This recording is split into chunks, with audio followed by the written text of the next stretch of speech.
आपको बताता हूँ बहनों, ये जो भोजन खाते हो न, सुबह कितने बजे नाश्ता करते हो? बोलो कितने बजे नाश्ता करते हो? हाँ, 8, 9, 10 इसके अंदर सब हो जाता है। फिर भोजन, हाँ, 1 बजे 2 बजे हो गया। फिर शाम को 8 बजे 9 बजे हो गया। अब देखो, आप तो भोजन डाल के बैठ गए अंदर, पोस्ट बॉक्स में कोई पोस्ट डाल के बैठ गया तो वो डिब्बा गुपचुप रहेगा कि कोई आके उसमें से निकालेगा, पहुंचाएगा? ये इतनी क्रिया होगी कि डालते ही डब्बा गुपचुप रहेगा। आपने पोस्ट डाला तो फिर कोई पोस्टमैन आएगा, उसमें से लेटर निकालेगा, एड्रेस पढ़ेगा और वो एड्रेस पढ़ के उस जगह पर पहुंचाएगा। हम सिर्फ डाल के बैठ गए, लेकिन उसके बाद कितनी प्रक्रियाएं होती है। तो आपको आज तक एक बात समझ में नहीं आई कि मैं तो भोजन रूपी कव्वे मुंह में डाल के बैठ गई, उसके बाद कई घंटों तक ये शरीर उसको पचाने में, उसको खून बनाने में, पसीना बनाने में, मज्जा बनाने में, वीर्य बनाने में, बल बनाने में, ऊर्जा बनाने में, कितनी चीज़ों में पूरा दिन लगा रहता है। जब वो सोचता है कि अब मेरा काम खत्म हुआ, क्या सोचता है? उतने में वापस अगला डाल दिया जाता है। अब वो सोचता है कि भाई मेरा काम अभी पूरा हुआ, थोड़ा विश्राम लूं, जब तक अगला भोजन का टाइम आ गया। सुबह तो नाश्ता किया, नाश्ता करके भी शांत नहीं बैठे, भरपेट खाएं, फिर थोड़ा चाय नहीं पीऊं तो मन में शांति नहीं है, थोड़ा चाय आना चाहिए।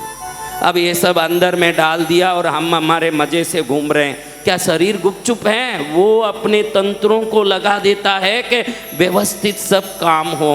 ईश्वर का धन्यवाद दीजिए, इस शरीर में कोई काम हम नहीं करते। हम देखते तो सबको देखना चाहिए, अंधे क्यों नहीं देख रहे हैं?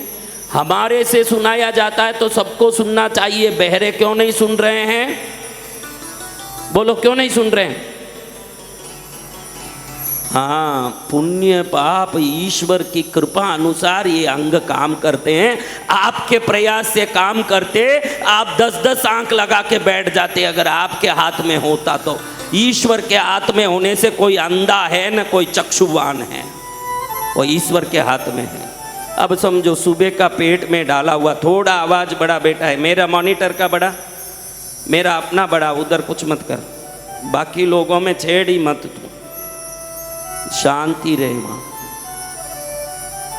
अभी आप देख लीजिए, आपने सुबह नाश्ता पेट में डाला, पचने में लगा, अब अभी पचा, खून खून बन गया, मूत्र मूत्र बन गया, मल मल बन गया, वीर्य वीर्य बन गया, मज्जा मज्जा बन गई। इतने में अगला भोजन डाल दें और रात में भी भोजन डालते ही सो जाएं। सूर्यास्त के पहले कोई नहीं खाते।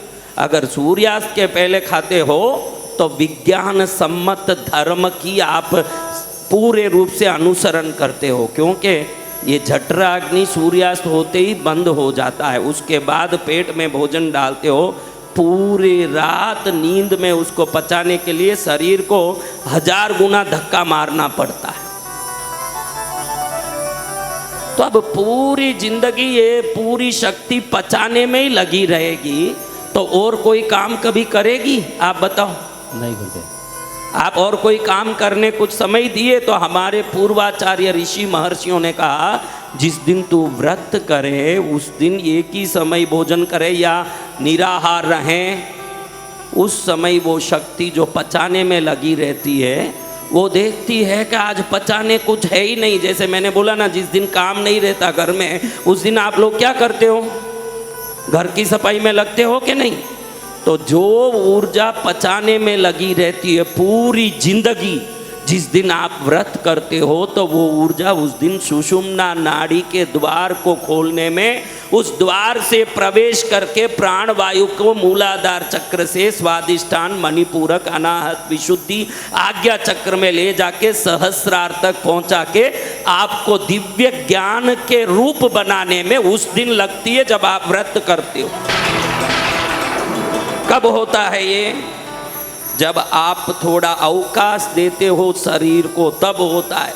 बाकी पूरी जिंदगी भोजन देखो, जो ऋषि मुनि हिमालय में बैठे हैं वे तो कुंडलिनी को जागृत करने योग साधना करते हैं और योग साधना से सुषुम्ना नाड़ी के अंदर प्राण वायु का प्रवेश कराते हैं।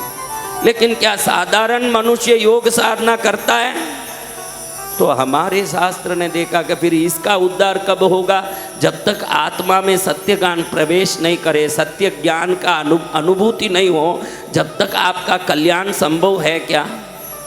झूठी माया में पड़ी रहोगी जब तक आपका कल्याण संभव है क्या? तो कब संभव है?